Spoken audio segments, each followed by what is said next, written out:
Hi, favored ones. Welcome to Soul Talk. Our guest for today is Andy Umali. He was my former colleague back in LaSalle. And right now he's taking up he's completing his PhD in the Australian National University. So, ano ba yung tawag doon?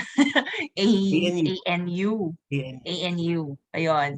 And right now he's already in his fourth year and patapos na, halos graduating na. And of course, since I'm also taking up my PhD, ako naman pasimula pa lang, I invited him here so that he could also share his experience because he started his PhD in the Philippines and he got a scholarship, napunta sa Australia. So let's all welcome Andy and let's hear what he has to share to us. Hi Hi, Andy, Brendy. kamusta ka? Sorry, Okay medyo naman. naggulo-gulo sa introduction.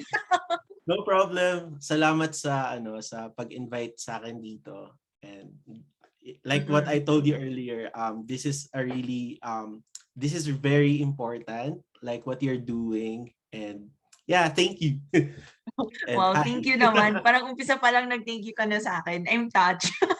I'm Pero privileged. I'm honored to be here. kamusta ka na? Kamusta ka na? How are things in Canberra, right? Ako sa Canberra. Okay naman. Last day na ng lockdown namin dito. So we've had our lockdown since around mga August 20. August 13. So ilang months din. So 2 months kami naka-lockdown. And Hard lockdown ba? Kasi alam ko sa Australia, very strict sila sa lockdowns eh. yes, very very per state and territory. So since Canberra is part of the ACT, iba yung rules namin compared sa New South Wales where Sydney is located. Pero malapit lang kami doon. Kaya kung ano yung nangyayari sa kanila, parang apektado din yung Canberra. So we had initially one case no August 13. Tapos since Delta virus siya, exponential yung growth niya. And so the government decided na hard lockdown. And then they prioritized in vaccination ng mga tao, ganun. So ngayon, I think Canberra, ACT is the top in terms of yung completion ng second dose in Australia. Kaya medyo mas kampante na sila na bumalik ng konti sa normal. Yun. So bukas na ulit yung mga retail shops, gym, swimming pool. Pero syempre nandun pa rin yung mga restrictions like kailangan mo pa rin magsuot ng mask, social distancing, and then yung check-in, contact tracing. Yeah, that's the protocol na rin eh, 'di ba? At mabuti it's the new sumusunod ang normal. mga tao diyan for public safety eh. Yeah, Pero oo. pero kamusta ka? How is the lockdown? Parang is it normal? You're just writing ba? Kasi you're also on your fourth year, so that means patapos na siguro ang dissertation or you're still completing it? Yes, I'm almost there. Yes. Magpe-present ako ng another paper ko next month, hopefully. Sa totoo lang, the lockdown is very hard. Kasi mostly mag-isa lang ako. May kasama ako sa bahay pero yun, it's different when you're living with your family, I think, compared sa flatmate lang. We had a lockdown last year that lasted mga 4 months din. So yung lockdown this year parang medyo gamay ko na yung feeling. So last year it was very difficult for me in terms of being isolated. Yung anxiety na yung pamilya mo nasa Pilipinas tapos nandito ka, and then yung news na naririnig mo sa Pilipinas parang hindi din naman alam mo yon, parang hindi din siya, It's not that nice, no? oo, hindi siya nice. Like dumating yata sa time na ilang thousands per day yung active cases sa atin sa Pilipinas. So sabi ng nanay ko, wag mo na lang isipin yan, like wag mo na lang tignan yung balita every day kasi it doesn't help you naman. It won't help you. Ayun. Pero Hope that helped. yes, somehow I managed na magkaroon ng system kasi I'm pretty sure you experience this, pero when you're just at home, ang hirap mag-set ng boundary between your personal life, yung trabaho mo, and kung nag-aaral ka, 'di ba, parang kung nasa room ka lang, parang asan ba yung line ko dito, as a student, as someone who's working, and then you know just you personally, right? Ayun. Oo. Parang ang hirap kung walang structure, lalo na kung hindi sanay sa work from home setting. Totoo.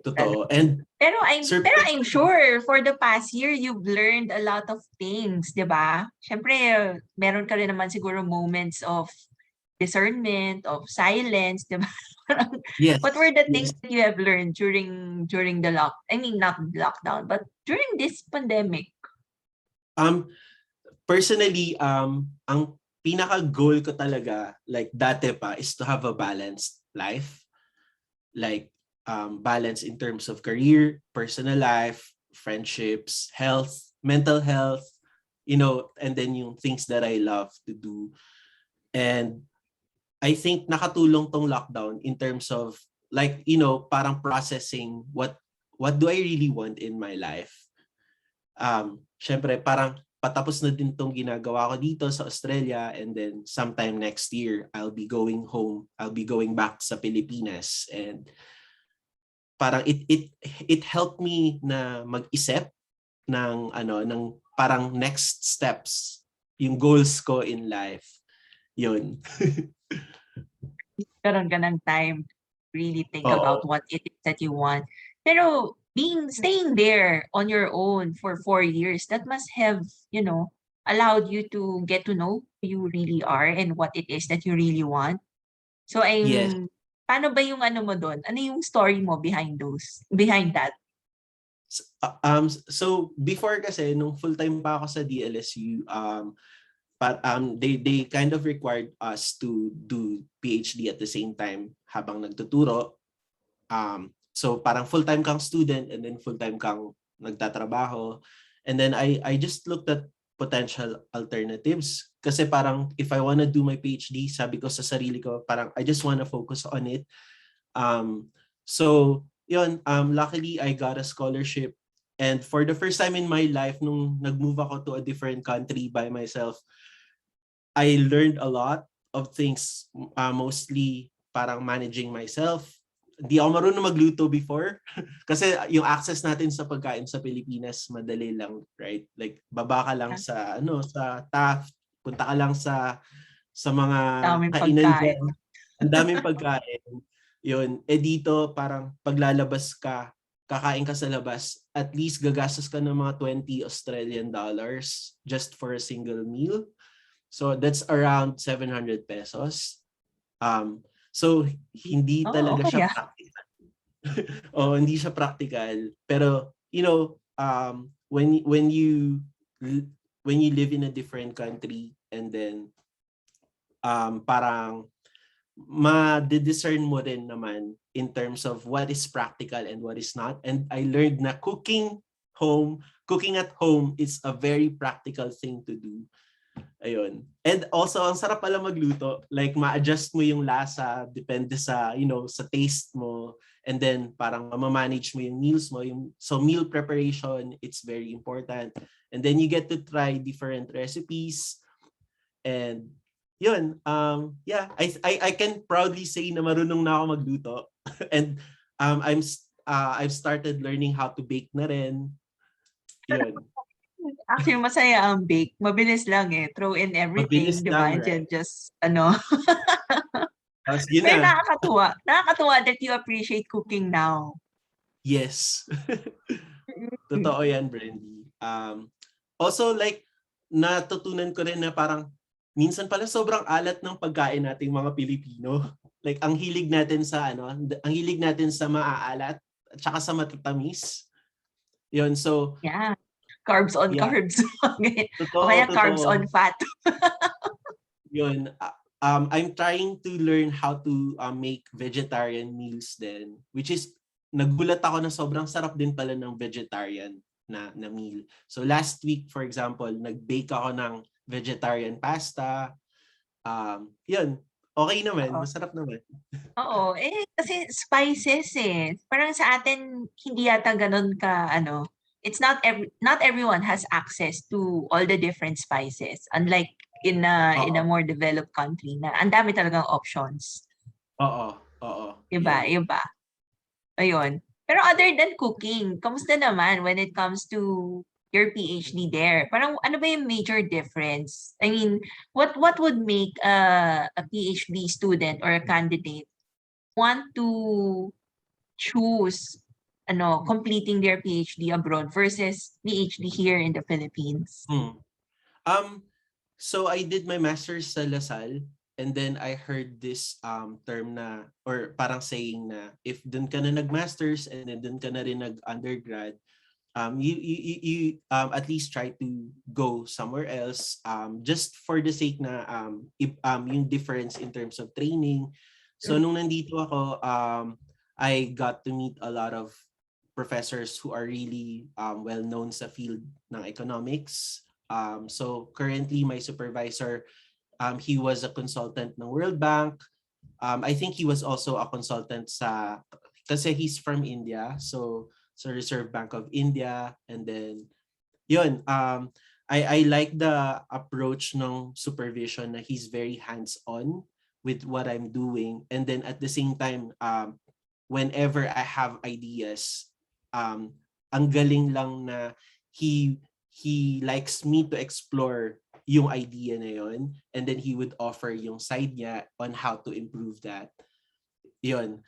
Also, if you come here dito sa Canberra, ano siya, very tahimik siya na lugar. Hindi siya city like Sydney or Melbourne or Manila. So, in terms of focus, mas makakapag-focus ka. Also, you get to meet a lot of people internationally. Yung culture nila. I have a lot of friends from different countries, and sometimes magpapatla kami and then they would introduce different dishes, ganon. Yun. In terms of the structure, what I'm doing right now is a 4-year program. So yung first year ko, sobrang heavy on coursework. I completed 8 courses. Tawag namin sa subjects dito are courses. So I was able to complete 8 courses na sobrang sobrang ang hirap-hirap niya in terms of just the workload. So yung last 3 years, yun na yung parang binigay na time sa amin para magsulat. So we are required to write 3 papers na parang journal article type para ready na rin siyang i-publish pagtapos namin or during our candidature. Ganin yung structure niya. Tapos, ayun, every time we present the papers, andun lahat yung mga professors, kahit na hindi mo siya parang supervisor. It's not like sa Lasal na kailangan mo siyang i-defend na may na alam mo yon, yung defense type. Yes. It's more of just like a presentation, and then if they have questions, like anyone can just ask questions sa'yo. So matututo ka ring humarap in public, and also how will I convey my research in English na sometimes struggle din kasi before nung nag-start ako dito, whenever I would think in Filipino sa mind ko, and then I will translate it in English. Oo. Yun. So, parang naging training ko na whenever I think of something, I will think in English. Yun. Pero ang ganda ng culture dyan na, kasi yes, I understand where you're coming from, that when we do our presentations, di ba, we call it the defense. And parang Yes. nakakatakot tuloy pag ganun, di ba? Unlike in a culture wherein people are just there asking questions, wanting to improve your paper and, giving their suggestions. Iba yung approach in such a Yes. way that it gives you more, parang not relief, but more comfort that a lot of people are really collaborating with you to make the paper work. That's true. Also, the defense itself, hindi siya graded. Like, your PhD, yung PhD mo hindi siya nakasalalay dun sa success nung presentation. So mostly when you gather the feedback on how to improve your paper, so i-apply mo siya dun sa paper mo, and then towards the end of your PhD, tsaka mo lang isasubmit yung paper to like a blind reviewer, peer reviewer na dalawang professors dun sa field nila.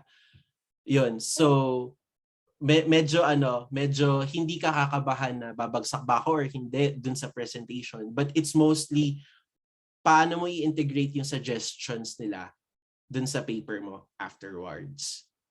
Pero ang galing ng ano, ang galing ng structure diyan. It's Mm. ano, it's different, definitely different It's from different, what we're yes. used to. But staying there, I'm sure your world kind of expanded, and I'm sure rin nag-explore ka rin diyan, 'di ba? Yes. So ano ba yung mga new changes na nangyari sa'yo? Yung parang yung mga transformations that happened. Kasi I'm sure marami, lalo na 'pag nasa developed country ka, the consciousness is really so different compared to staying here in the Philippines. I agree. I was here, I left the Philippines ng January 1, 2018. So new year, new life for me nung Ang ganda 2018. nun. Oo, kaso na-culture shock ako. Iba sila kasi mag-isip as a country. They're more individualistic, whereas sa atin as a society masyado tayong close tayo sa pamilya natin. They're part of our lives Definitely, every yes. day. Yun. Oo.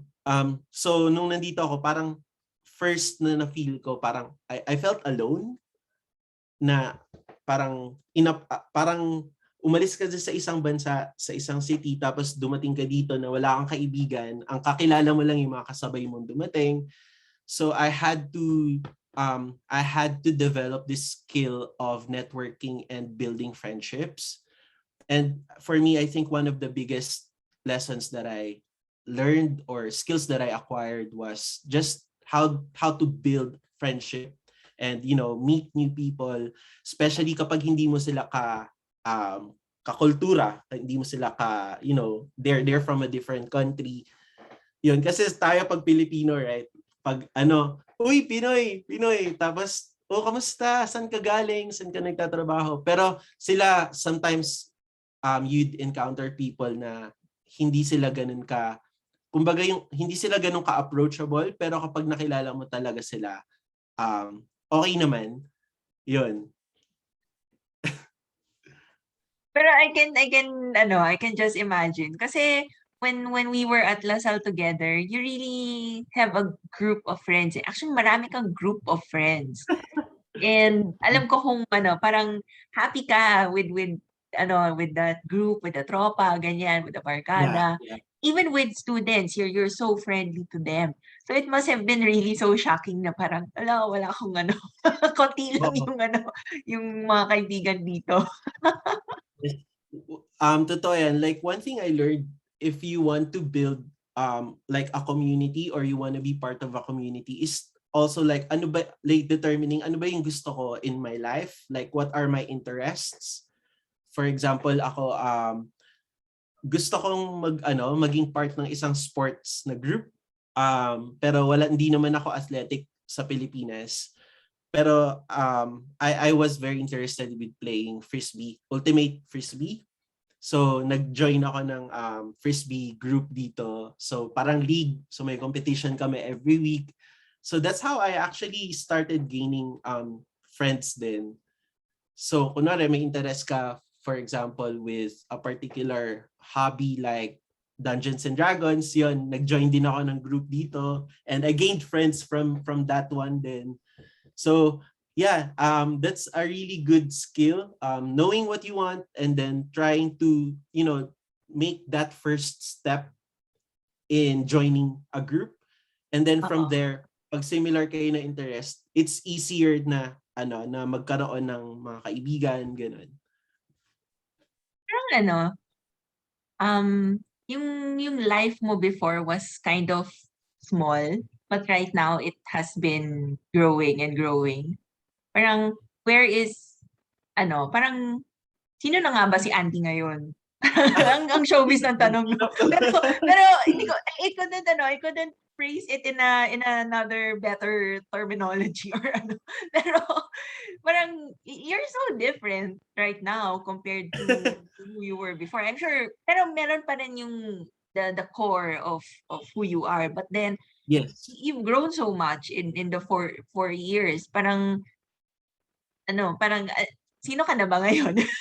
Mas kilala mo Actually, na ba yung sarili mo? Mas alam mo na yung mga gusto mo talaga? Could you um, ano, parang say it with conviction na, oh, kilala ko na sarili ko, alam ko na yung gusto ko. I can say na I know what I want. Actually, in terms of kung sino ako before, it's still me. Mm-mm. It's just that when you're in a different environment, parang yung mga values mo, parang you will you will come to a point na matatest mo yung sarili mo whether gusto ko ba talaga tong isang bagay na to or hindi.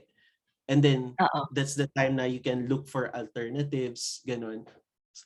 Sorry Brendy, wait lang. Dumidilim eh. Sorry, ayan. Ano ba yan? Ring light ba yan? Hindi, may light lang ako na lamp na na-adjust yung Ah, ang ganda ng yung lamp mo. Ganda ng ilaw. ayan. Ayun, pero as a person, I'm still me. Like before I left to Australia, nung pag-alis ko dito, isa sa mga passion ko is to help people. Especially, alam mo naman yung life story ko, right? Like, nanggaling ako sa zero talaga. Like, wala. Basically, I was an orphan. And then, I had different families na tumulong sa akin. Technically, 3 pamilya na magkakaiba yung tumulong sa akin. And then, I know the value of education. Diyan pa lang. Yun yung isa sa mga bagay na prioritize ko kahit na wala akong masyadong resources. So I basically lived off as a scholar since college, and then I got a scholarship sa LaSalle, and then I got a scholarship here. So yung value ng education for me, it's very important. And I can say na because I prioritized education, I am where I am right now.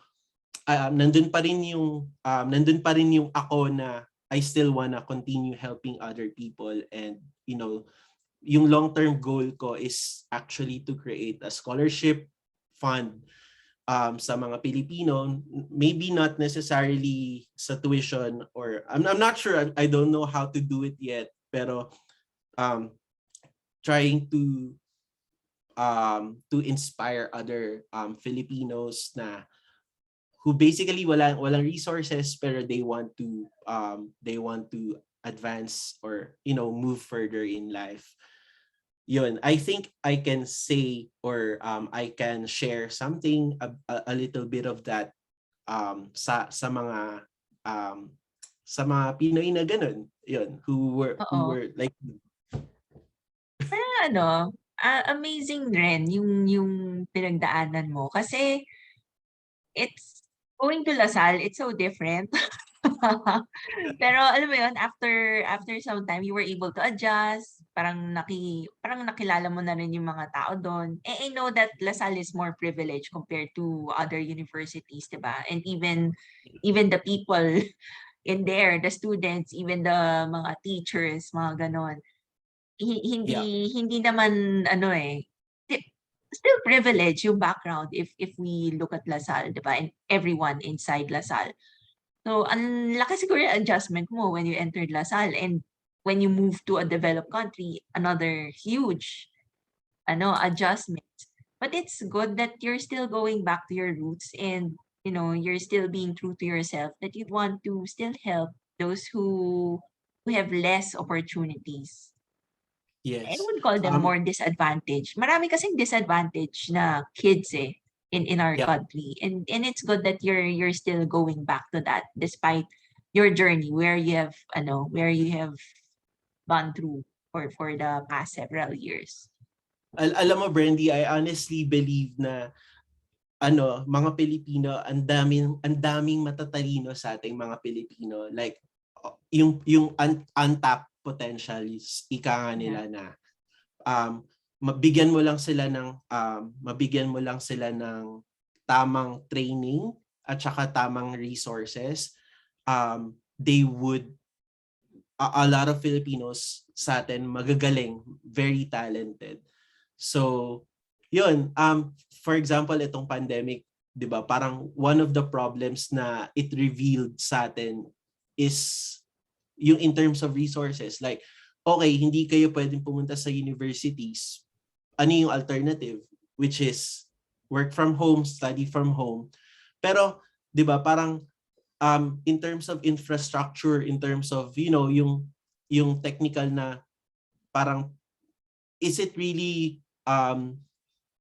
feasible na 100% makapag-aral tayo? Hindi naman lahat, for example, may laptop or may stable na internet. Yun, so hopefully it's one of the things na ma-solusyonan natin. Hindi siya madali. I know, I understand that, pero yung problema na yun, it's something na kailangan nating i-prioritize maybe sa society natin. Yeah. I don't I know know the what you're answer though. saying. Yeah. Oo, I know what you're saying. Sometimes it's very saddening na parang yung mga bata sobrang stunted yung growth ngayon kasi nawala yung parang yung emotional, yung social na aspect of their lives na kailangan na kasama nila mga friends nila. Parang nawala Yeah. yun eh. And learning online, it's also different. Not everyone can cope. Not everyone can Yes. cope with it. Oo. Pero in your case, kasi not everyone could really, find the passion in writing. As in, Oo. when in doing research, and then, what do you feel or think is the impact of your work to society?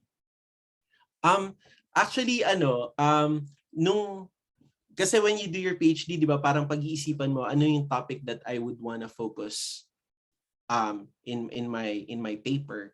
So initially, inisip ko talaga na I really want to produce research that is linked sa Pilipinas. So yung topic ko is gusto kong pag-aralan yung mobile money, yung role Mm. ng mobile money in terms of as a financial innovation. So kasi 'di ba hindi naman lahat ng areas sa Pilipinas or in most rural areas wala silang physical banks or yung infrastructure for banks na magkaroon doon. So gusto kong pag-aralan yung phone like GCash, right? Ang dami na ngayon ng mga fintech companies who are offering parang that you can transact using your mobile phones, using internet. So kaso ang problema ko currently, like in the past 2 years, wala yung availability ng data sa atin hindi Ah, ganun yes. hindi ganun ka-rich. Like meron namang data yung mga government agencies except that hindi siya complete. Mm. So yun. So sabi ng supervisor ko, maybe just try to focus sa India kasi um yung data nila andun na lahat sa website. So that's what I'm doing right now. Oh, I Yes. see.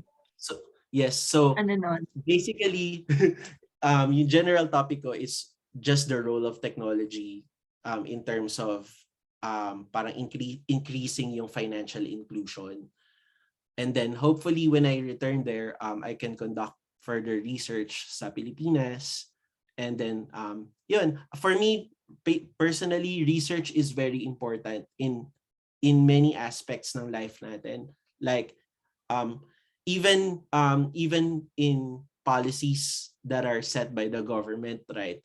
Like research mahalaga talaga siya. For example, sa face mask, like may mga tao who would say that face masks aren't really that helpful, hindi siya komportable, it's not comfortable.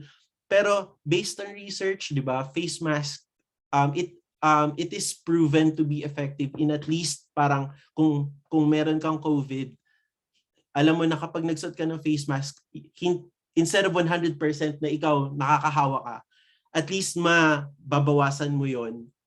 And that is based on research, right? So hindi natin alam, pero most of the things na ini-implement ng gobyerno, at least in an ideal setting, it's usually backed by research. Yeah, that's true. Yes. Ang medyo mahirap lang kung conflicting yung results ng mga research. Totoo.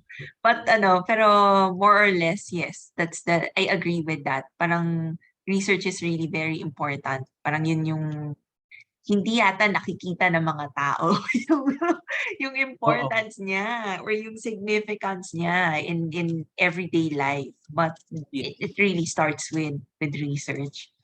Ayun. Pero moving forward, Andy, ayan. Ano yung mga mo? Ano na yung mga, where do you see yourself going? Kasi I know with the scholarship, parang you're still required to come back to the Philippines, di ba? So, kung ganon, where do you think can you maximize what you have learned in Australia? Dati ko pang passion talagang magturo. So, I'm pretty sure that whatever happens, I will still teach. Maybe sa Lasal, maybe sa ibang universities. I'm not sure. Pero it's definitely in terms of teaching and research pa rin. Yun. And I believe na, for example, like, a lot of people can do research sa Pilipinas. Pero I think it's still, as a Filipino, we still have that advantage na kasi alam natin yung kultura natin, alam natin how our society functions. So I really believe that if we really want good research sa Pilipinas, like tayo pa ring mga Pilipino yung dapat na gumawa nun. May sense ba? Oo. Pero parang napaisip tuloy ako, parang kulang ba ang researcher sa Pilipinas based on what you know? Ako kasi hindi pa ako ganun ka gamay sa sa academe or sa industry, how predominant research is. Parang konti lang. Parang kulang ba? Kulang ba sa Pilipinas? I don't want to say kulang, pero I think we can still improve the amount of research. For example, sa atin sa Lasal, right?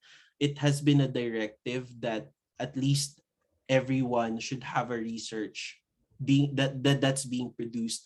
Masyado nating ina-highlight yung importance ng research sa Lasal. And that makes a lot of sense. Hindi lang as a requirement, pero as yung value niya, especially yung makukuha mo sa analysis ng data mo.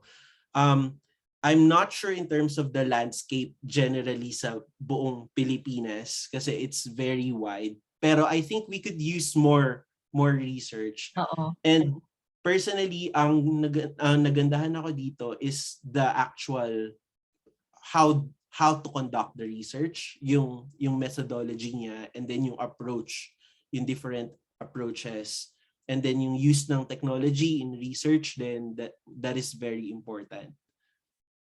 Ayun. So, if ma-improve natin yon sa mga researchers natin, sa mga professors natin, which we are, and yun, I think we will be able to produce more research. Oo.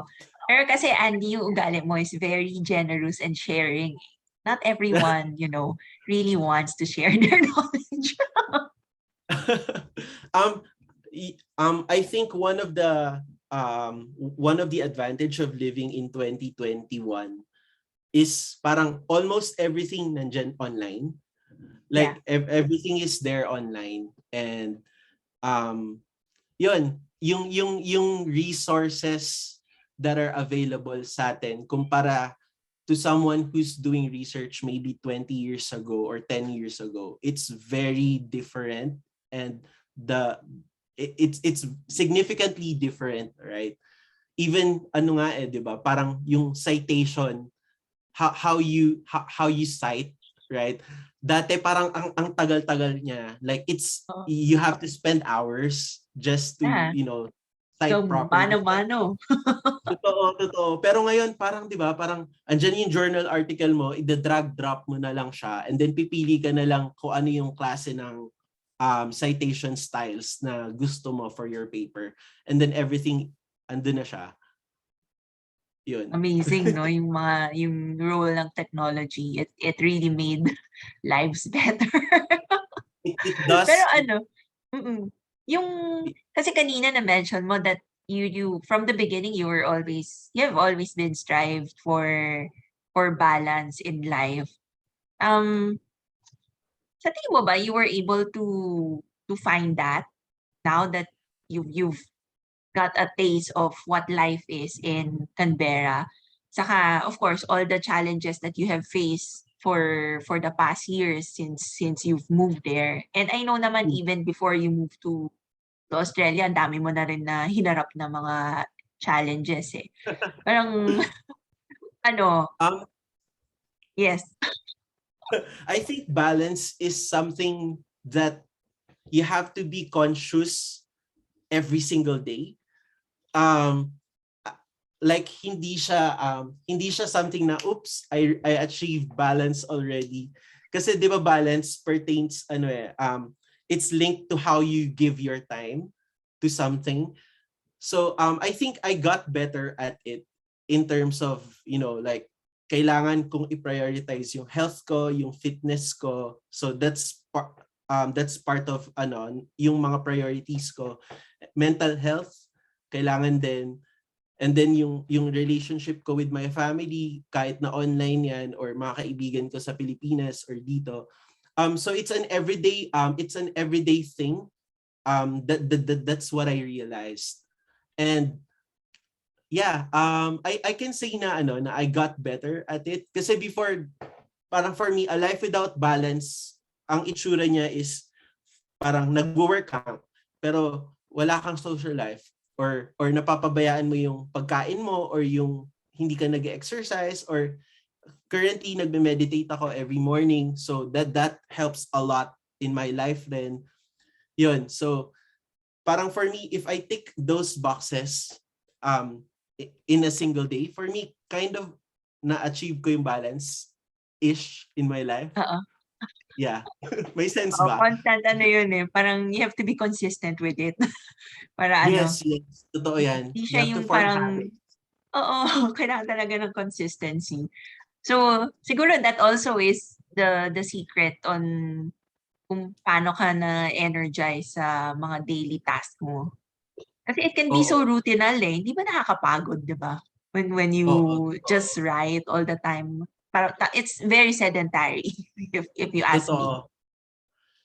For example, right, like kunwari fitness, like I try to jog at least mga 5 kilometers per day. So I actually figured na pag hindi ko siya ginawa in a day, yung yung mental health ko apektado din siya. I don't know if that makes sense, pero there are studies that show na 30-minute cardio exercise every single day is equivalent, for example, to 1 pill for antidepressants. May ganun siyang study. And I've had issues with anxiety, and I can say personally na exercise really does help in terms of anxiety. So for me, balance siya. Pag nag-exercise ako, at least yung mental health ko, apektado siya in a positive way. And then kung okay yung mental health ko, I'm more productive. And then I'm more, I'm more aware, I'm more in the present. Yun. Oo. Parang ang galing. I shouldn't be surprised that you're meditating. Kasi in a developed country, it's such a, parang it's normal na to go into silence, be still muna. Diba? Especially Australia, very health conscious sa mga tao dyan. Mas sila, mas priority nila. Hindi mas lang, para bang mas pinag-uusapan siya.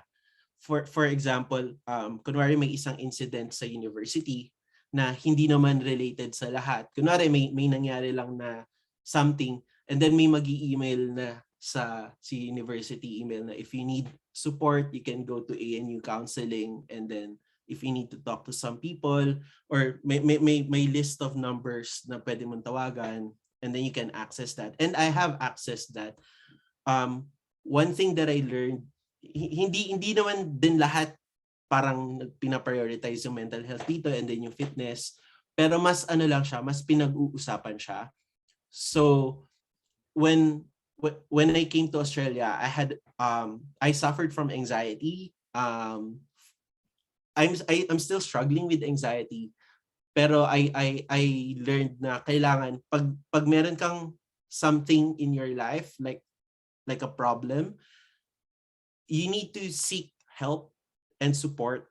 Kailangan open tayo doon na parang I recognize that this is my problem. Kunwari, hindi healthy yung pagkain ko, yung eating habits ko. So I know that I need to seek help or support somewhere. So I can call my mom and ask for, recipes na paano ba magluto ng ganito.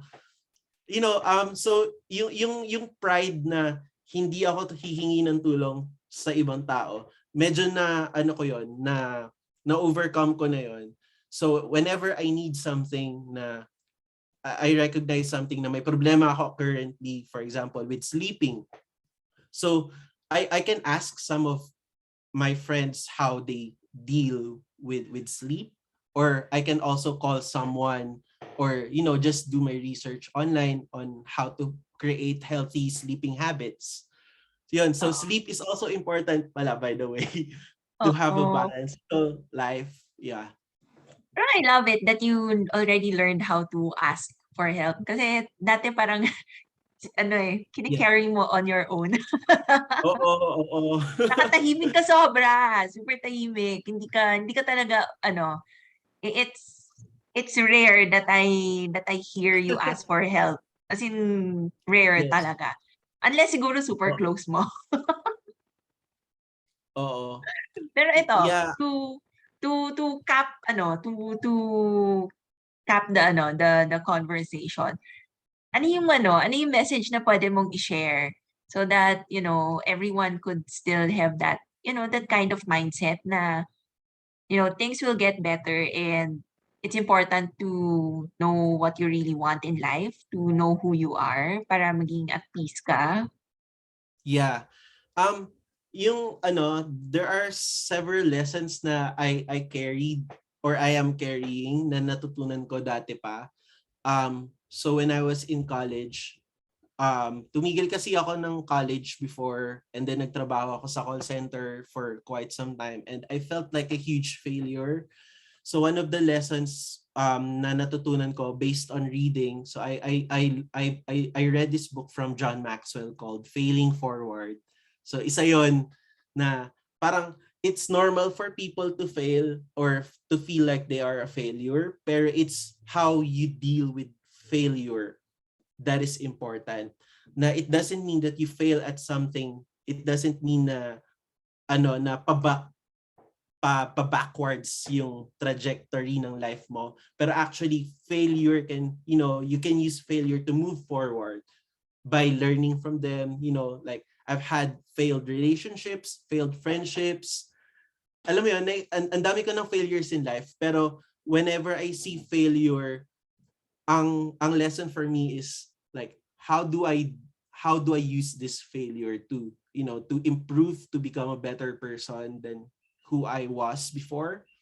And then second was, natutunan ko to sa professor ko, kilala mo to, isang prof ko sa Lasal, si Dr. Kawili, may he rest in peace.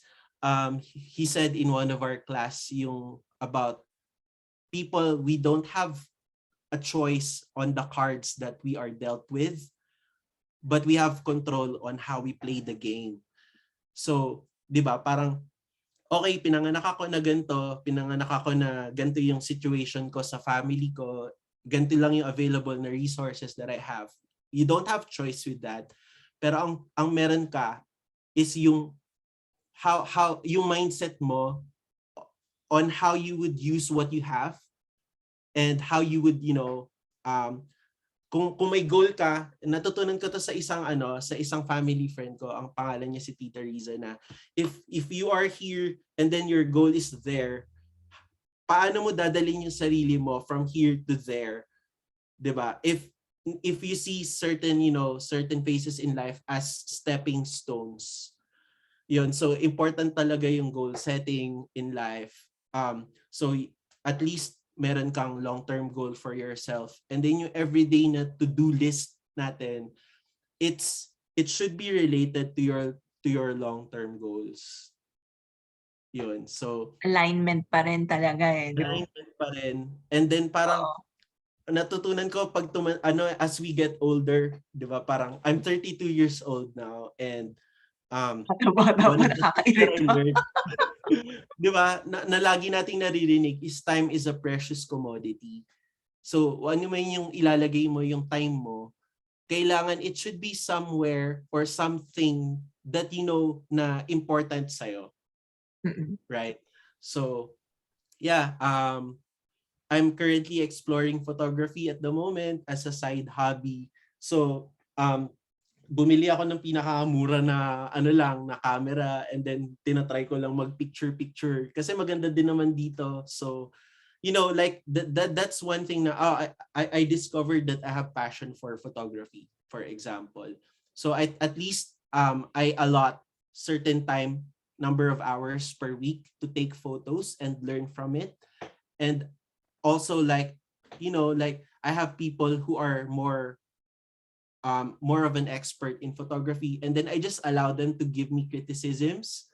And then whenever I receive criticisms, I don't see them as something na alam mo yon na negative, but learn from it. And yun. Laki ng jump mo talaga, no? Even up to now, you're like a sponge. Ang dami mo pa rin na ina-absorb and then processing it through the values that you have, di ba? Kasi at least, when you became more aware of who you are, then alam mo na kung ano yung babagay sa'yo, ano yung hindi. Oo. Yeah, and you know what you're doing right now in dito sa Soul Talk mo, it's actually very important in a sense na you learn a lot from different people na I know. diba, parang magugulat ka lang na parang in every conversation that you have, I'm pretty sure na there is something that may uuwi ka from that person Yeah.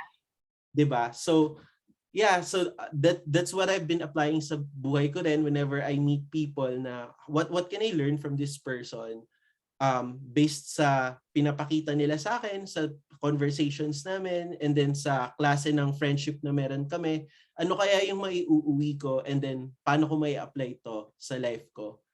Yun. So we always allow room for growth and room for for paano ba? Room for improvement based dun sa environment na meron tayo ngayon. And sa natututunan natin sa mga na-encounter natin ng mga tao. Yeah, actually, you still have a long way to go, but then I love the trajectory of your growth. Thank you, Brendy. Hindi. Oo, kasi before, parang, my gosh, that was 5 years ago. Parang, si Andy yung parang baby ng department. He's like the youngest. He's like, yung fresh grad, fresh from master, yung ganyan. And then started teaching. Parang yung world talaga is within Lasal, the pond of Lasal. Actually, if we're in the Philippines, people would think that Lasal is already such a huge, parang part na siya ng ocean. Kasi ang laki niya eh. But then if you go out of the country, doon ka magugulat, ay, pond lang pala siya. Hindi pa siya, hindi pa siya yung talagang malawak na ocean. But now that you're there and you've definitely grown so much. I just love how your life is turning out to be. Salamat, Brendy. Well, Ayun. for those teka, before we end this, any last message that you'd want to say? Um, Currently, I mean, parang lahat tayo were all in the same boat because of the pandemic, right? Like, mahirap siya. It's not normal. Hindi siya normal eh. So if you recognize that this is affecting you, your mental health, your productivity in, in a really really bad way, for me talaga it's seeking help, seeking support from people. Yung stigma na parang that person is talking to a counselor or a psychologist or psychiatrist. um I hope na in a few years time sa bansa natin, matanggal na yon, kasi it really helps, like, to seek support. Yeah. Yun, this is not a normal time, and if you feel na parang I'm so down, parang wala nangyari sa life ko, parang hindi gumagalaw, or normal lang yan. We're in a different circumstances, pero do not be afraid to seek help, to seek support. And like, mahirap maging positive, right? It's so hard to be positive at the moment. Pero if you surround yourself with people who are also positive, if you listen to talks like this, or um yeah, if you talk to your friends constantly, and not just in a very shallow way, but in a way na alam mo na kapag you spend time talking to that person, um may makukuha ka, or at least may encourage ka to pursue or persevere or continue with your life. So yun. May sense ba? Oo, may sense 'yun. Hindi kasi, if there's a lot of people who's having such a negative experience during the pandemic, there are Yeah. also so many people who are having such a positive experience. So, Yeah. hahanapin niyo yung mga taong 'yun para mahawaan kayo ng gano'n na energy. Totoo. Parang hindi naman just because may anxiety, just because may depression, that's the end of it all. It's not. Energy is energy. It comes, it goes, and Yes. you could always reach the high. Minsan bababa ka, pero babalik ka rin naman sa taas, di ba? So just look Totoo. for those kind of people, those support, that kind of support, di ba? Ayun. Which is, actually, that's also the reason why I created this group, Yes. this community, para at least, during these times, meron pa rin naman, positivity. And I'm Totoo. sure naman hindi lang sa group natin ito you could still find that kind of support elsewhere in different places. All you need to do is just be open to it eh. Kasi hindi mo makikita yung opportunity or yung situation kung hindi bukas yung mata. Yes. Ayun. Pero thank you Agree. so much, Andy, for sharing this time with us. Salamat din, Brendy. Oo, mukhang gabi na diyaan. But thank you, thank you. 7:30 na dito. Mm. Padilim na. Oo. Ayun. Pero thank you Thank so you much. din. And for those who are watching this, those who are going to watch the replay, I hope that you have learned something from this conversation. Every conversation naman, every kind of sharing of stories, there's always a value that you could get. So I Yeah. hope that you could also find that. And of course, if you also love this content, please share naman the link. We have a YouTube link. So share the link to your friends and let's spread the positivity.